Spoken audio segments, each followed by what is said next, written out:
भाइयों और बहनों, इस गणेश अनंत चतुर्दशी के संदर्भ में दिव्य गुरुदेव आशुतोष महाराज जी के जो आशीर्वचन समस्त समाज के ले रहे हैं वो ये है कि गुरु महाराज जी ने, आप देखिए, हमेशा इस स्वस्तिक के माध्यम से विसर्जन का विज्ञान समझाया है।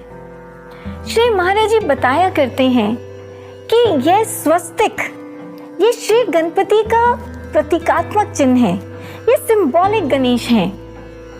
ये अपने इस सिंबल से हमें क्या समझा रहे हैं, आप ध्यान से देखिए। हम देख सकते हैं कि इसमें एक सेंट्रल पॉइंट है, एक केंद्र बिंदु है, और इस केंद्र बिंदु से चारों दिशाओं में रेखाएं प्रसारित हो रही हैं। ये अपने आप में सृष्टि के सर्जन का विज्ञान है। वैदिक कॉस्मोलॉजी कहती है कि सृष्टि के आरंभ में एक आदि बिंदु था। मॉडर्न साइंस भी कहती है कि एक सिंगुलैरिटी पॉइंट था। सब कुछ इस आदि बिंदु में, इस सिंगुलैरिटी में समाया हुआ था, और उसके बाद बिग बैंग हुआ, महाविस्फोट हुआ। सारी ऊर्जा इस आदि बिंदु से चारों दिशाओं में, अब देखिए, चारों दिशाओं में बिखर कर फैल गई और सृष्टि का सृजन हुआ। बिंदु से निकलकर चारों दिशाओं में फैल जाना, ये सर्जन का विज्ञान है। पर इसके विपरीत विसर्जन का विज्ञान क्या है?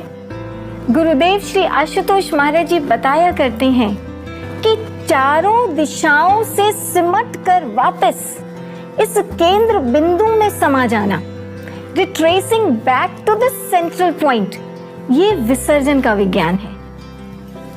श्री गणपति का जो अनंत चतुर्दशी का पर्व है, यह दिन हमारे लिए यही विशेष संदेश लेकर आता है कि आप अपने संसार का, आप अपने संबंधों का, आसक्तियों का, इच्छाओं का अर्जन और सर्जन करते चले जा रहे हैं, पर कभी विसर्जन की भी तो सोचिए। वापस उस आदि बिंदु में समाना है, उसके लिए भी तो कुछ एफर्ट कीजिए।